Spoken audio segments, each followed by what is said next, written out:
আসসালামু আলাইকুম প্রিয় সুধীবৃন্দ, আজকে আমরা চলে এসেছি নওগাঁ জেলার মান্দা থানার রামনগর গ্রামের এক কৃষি বাগানে।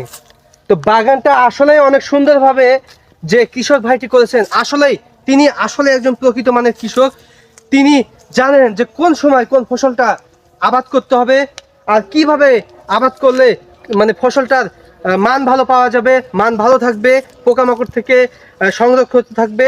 দেখুন কি পরিমাণে তিনি যে পরিচর্যাটা করেন, কি সুন্দরভাবে প্রতিটি ডগায় ডগায় ফুল এসেছে এবং প্রতিটি ফুলেই কিন্তু সিম এসেছে।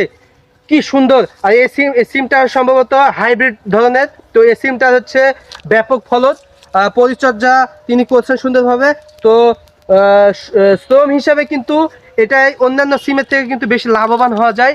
আপনারা এই সিমটা চাষাবাদ করবেন, যারা চাষবাস করতে চাচ্ছেন আপনারা এই হাইব্রিড সিমের চাষাবাদ করবেন। আশা করি এই সিম চাষাবাদ করে কিন্তু আপনারা অনেক অনেক লাভবান হতে পারবেন। তো সকলকে ধন্যবাদ। যারা কৃষি ভিডিও পছন্দ করেন আমাদের সাথেই থাকবেন।